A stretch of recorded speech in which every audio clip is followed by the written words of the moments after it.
details of what happened at 6:52 p.m. on Monday, on the 10th of November, and that seems to be seared into our minds now. An I-20 bursting into flames right outside the iconic Red Fort in the very heart of the national capital, leaving many people dead and lots more injured. But a lot still remains shrouded in mystery. What really happened at that time and even before that? What transpired in the run-up to that massive explosion? Was it planned or was it a panic attack? As India's top security agencies piece together the puzzle around Delhi's first major blast in last 13 years, India's 10-11 pattern is pointing towards a cold, calculated and a coordinated conspiracy, but one that may have fatally ended in a hasty move under pressure. Let's put out exactly what may have happened and what the preliminary investigations suggest. Now, as far as Dr. Omar is concerned, attempting to relocate or to dispose of something that lacked full explosive potential, and this also indicated by the lack of crater being formed after the explosion and no projectiles being detected. So exactly why did the I-20 go up in flames at the red light? Was it pre-planned or was it accidental? While the exact details are yet to be determined, top sources in the know suggest that Dr. Omar's movement was caused by panic and desperation due to raids carried out by the security agencies to nab the members of the Faridabad terror module. Now, the raids by security agencies across multiple locations in Delhi, NCR and Pulwama are recovering significant quantities of explosives and are believed to have led the suspect to act hastily and mounting pressure. That brings me to the biggest exclusive news break. This will change everything you knew so far and the details that no one else has. Scoop number one from very high sources. Times Now knows that this I-20 that went up in flames was carrying 80 kilograms of explosive material, ammonium nitrate, explosive material 80 kgs. This was what the agencies has not been able to detect so far, and this was the 80 kgs that doctor wanted to take and run away, and this, however, was found with no detonators or a timer at the spot. And here comes the clincher that proves that it was not a planned attack. Times Now has learned that the police already had Dr. Omar's picture and details with them. Look at this tweet from the Jammu and Kashmir police that we're putting up right here on our screens. Jammu and Kashmir police put this up. You can run, but you can't hide. 6:10 p.m. November 10, 2025. This, you can run, but you can't hide. This is the Jammu Kashmir police tweet that I'm putting up. At 6:10, when they tweeted, they had already flashed his picture to their counterparts in Haryana. They had flashed these pictures to their counterparts in Delhi, and the manhunt for Dr. Omar, the terrorist who was planning something big, came up. This was the reason. First, in the morning, the cache of 3,000 kilograms of ammonium nitrate was caught, and then this was the dead giveaway that his picture was being circulated and he was trying to run and hide. And if I can pull out two pictures that will tell you the story. One at the toll plaza where you can see him wearing a mask. And that picture will tell you why he was trying to hide his face, simply because he didn't want to get identified. And that picture, if you look at the slide here, this is the car that was going, this is his picture. He has a mask on, trying to avoid the cameras, CCTVs, and probably knowing that he had been identified and therefore running for his life, transporting this explosive material because he thought his game was up, and he panicked. He panicked and ran from Badarpur right up to New Okhla industrial area, and then went on to Red Fort, where he stood in the parking for 209 minutes. The CCTV footage confirms it was Dr. Umar. I can tell you 100% that the man who was blown up in that explosion was Dr. Umar. Got off his car twice to use a washroom, a public washroom, sat inside the car waiting for the traffic to increase. And this traffic, when it would increase, he wanted to slip away unnoticed. That was his plan. He knew he had no other options left. So let's quickly now connect with our reporters there on the ground. We have Adeep, Priyank and Sahil Sohail connected with us. Well, it's a day after, Priyank, that we are looking at several details now as the puzzle now comes together to, pieces of the puzzles that are now coming together to form a clearer picture. The clarity that is now coming across that it could be an act of haste. Dr. Omar knew that his time was up. Yes, Amita, the final, finding of the Delhi police while they were handing over the investigation to the National Investigating Agency has also gone on the same lines which we have been talking to our viewers, that this was under the state of panic where this accused left from the Al Fateh University because the vehicle was parked for good 11 days since 29th of October at that particular location. There were multiple raids and the news broke at around 8:30 that there have been massive seizure which has been done by the JKP as well as by the Haryana ATS from the Al Fateh University area. Knowing the fact the accused left away from the location, thinking that before he could be arrested, he has to do something. But all these detonators, the IDs are not so properly placed that he could have had it, the blast at the exact location.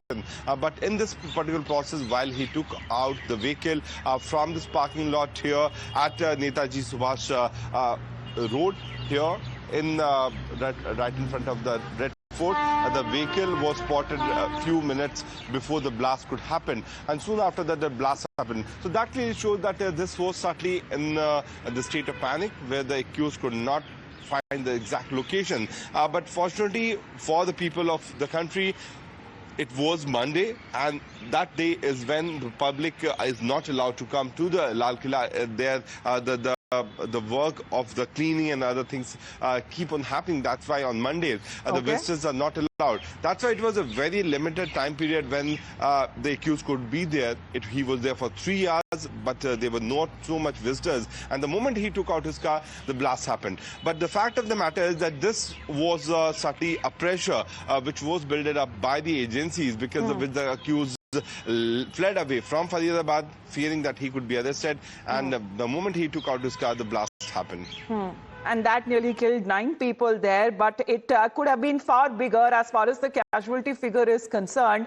But the unpreparedness, however, also saved many lives. But the angle that now we are picking up, especially from Jammu and Kashmir, here is what the agencies believe that has now heightened nationwide vigilance that may have prevented a much larger attack, one that was actually being planned, but may have been short-circuited by perhaps the accidental explosion in the I-20. Now, multiple reasons that are being cited.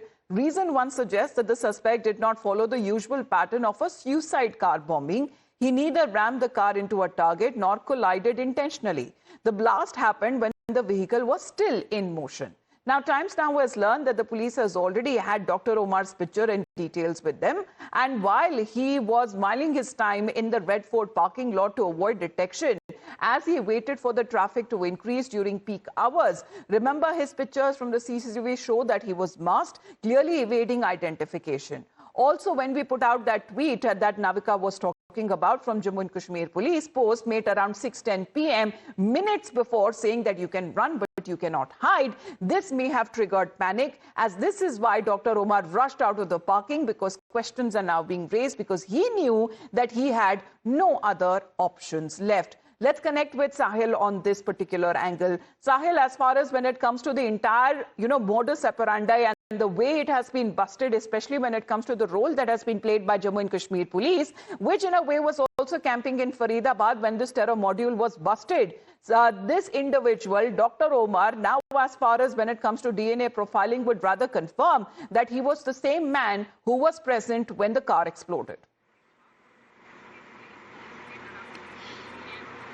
Well, exactly. Initially, Jammu and Kashmir police had started with the investigation of Jaish-e-Mohammed posters that had come up in Naugam area of Srinagar. So the in fact style of investigation was first limited to posters. Multiple in fact detentions and arrests were made, and among them was Maulvi Irfan, who hails from South Kashmir Shopian district. It's Maulvi Irfan who had disclosed to in fact investigating agency to Jammu and Kashmir police that he was also in touch with Dr. Adil, and then Jammu and Kashmir police acted on those all technical leads, and Dr. Adil was traced to in fact in Saharanpur area of Uttar Pradesh. He was arrested from there primarily for his role into the circulation of posters. But back then when he was in fact brought here in Srinagar, he basically disclosed about the AK-47 rifle that was recovered from the locker at Government Medical College, where from the investigations actively picked up and police came to know about other doctors, including Dr. Umar and Dr. Muzammil Shakil, and the in fact teams were rushed to Faridabad and in fact elsewhere in Delhi as well. So primarily the investigation, which started from posters, ended up to in fact exposing a major plot. Jammu and Kashmir police was well aware about Dr. Umar. He was kingpin.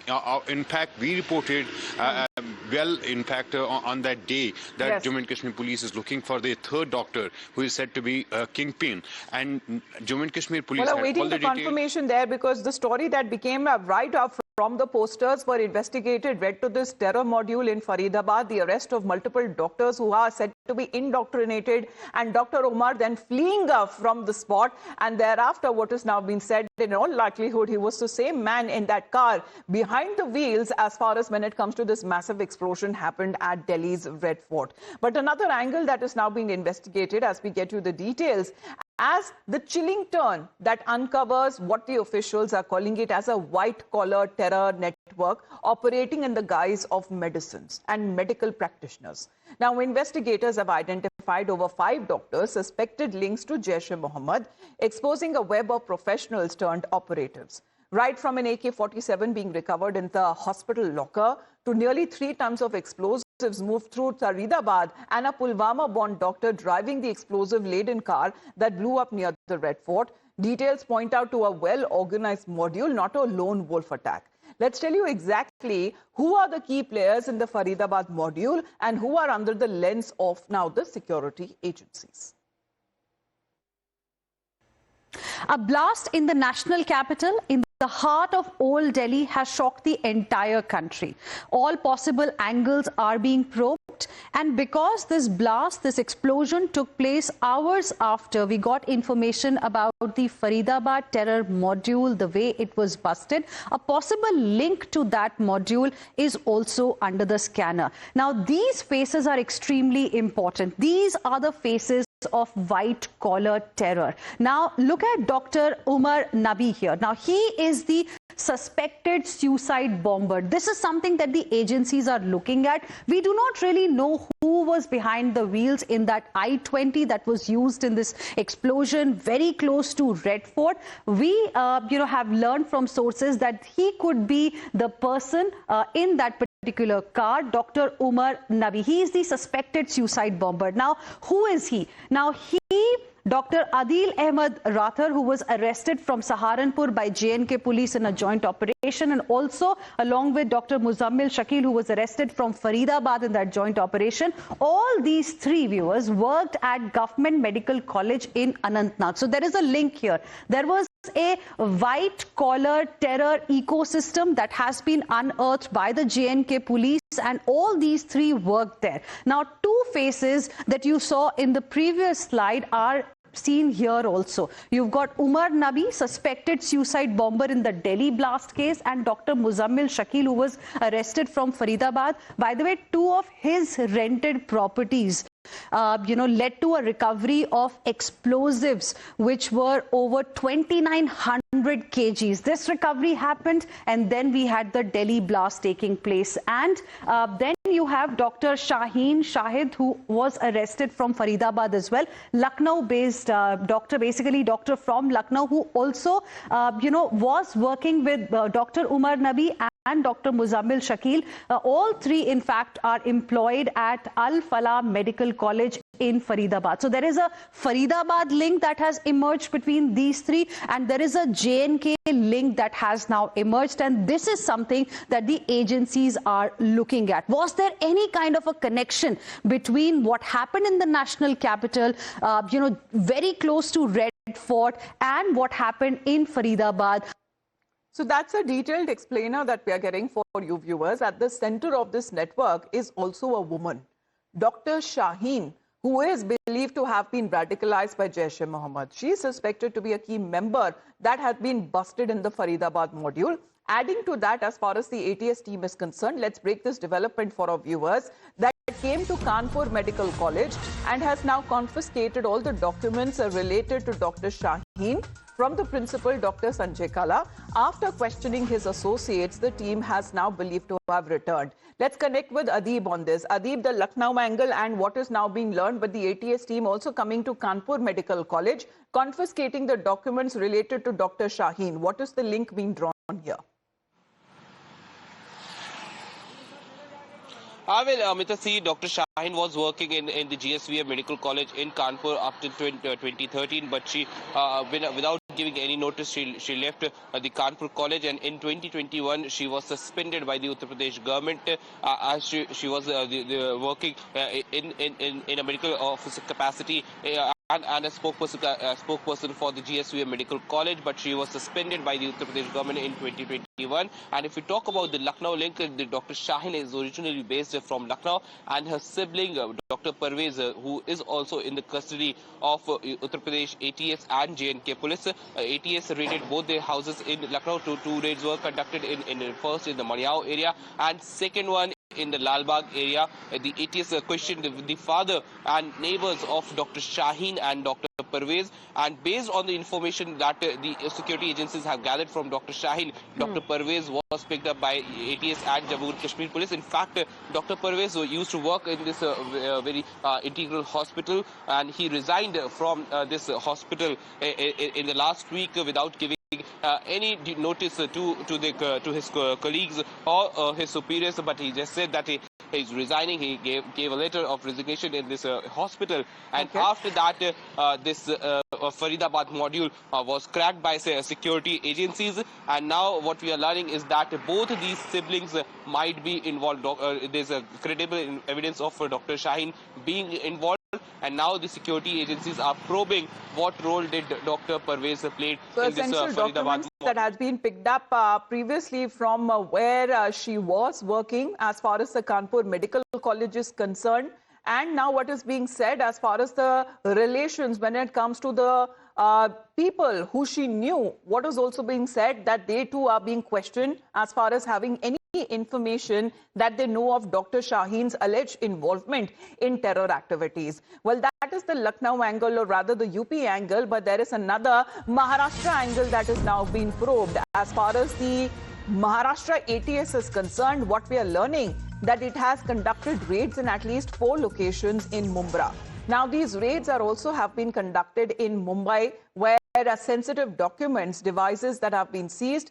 Earlier, 9 of these terror suspects that were held in Pune. Now, this is Maharashtra Security Agency investigating the Maharashtra connection of Dr. Shaheen, who was arrested in Faridabad, and the Maharashtra Anti-Terrorism Squad raided 4 locations in Mumbra and adjacent to Thane. In addition to Mumbra, raids were also conducted in Kurla area of Mumbai. And according to sources, based on the statements of 9 suspect terrorists recently arrested in Pune, the ATS seized sensitive documents and electronics from the home and office of a teacher in Mumbra. Then it was learned that this teacher also has a home in Kurla. And what is the Dr. Shaheen connection here, Rakesh? If you can give us the details of Maharashtra ATS also carrying out these searches and raids.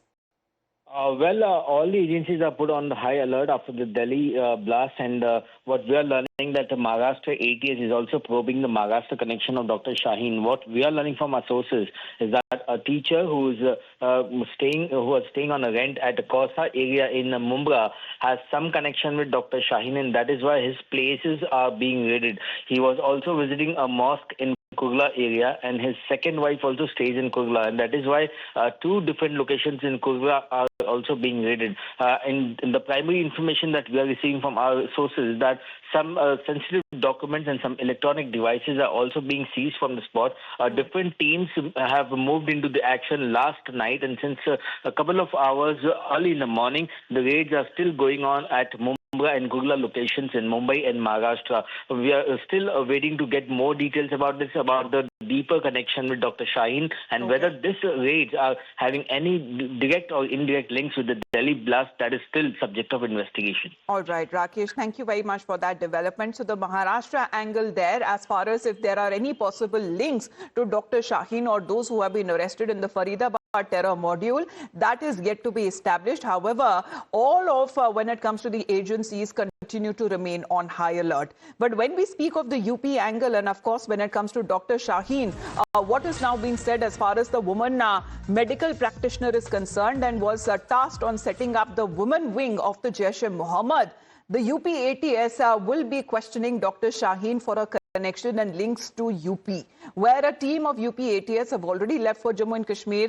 Dr. Parvez is already in the custody of Jammu and Kashmir police, and the ATS will jointly be questioned by them. So let's connect with this angle on Adib again, because Adib, as far as this woman doctor said to be in question, and Dr. Parvez as well, multiple of these arrests that have happened has happened at the hands of the Jammu and Kashmir police. What are the developments that we are getting to know on part of their questioning? Well, Amita, see, it was the Jammu Kashmir police who unearthed this entire Faridabad module, and Dr. Shaheen is in custody of Jammu and Kashmir police. And now what we are learning from sources is that the Uttar Pradesh ATS will be travelling to Jammu and Kashmir, and a team has already left for Jammu and Kashmir to question Dr. Shaheen and her connection with the Uttar Pradesh, and also the relation and what was the kind of modus operandi Dr. Shaheen was using. First, she completed her studies from Allahabad University, and then she was posted in Kanpur, and later on she went to Saharanpur also. So all these places where Dr. Shaheen was are under scanner. And what we are learning from sources is that the Jammu and Kashmir police, the ATS, will be now moving towards Jammu and Kashmir to question Dr. Shaheen for her possible connection with all these angles in Uttar Pradesh, Amita. All right, Adib and Priyank, thank you very much for those developments. As new details continue to emerge in the Delhi blast case, we just remember as far as what the Prime Minister had been saying yesterday, especially in Bhutan, where he had said that the conspirators and the perpetrators will not be spared. We'll get you more details on the other side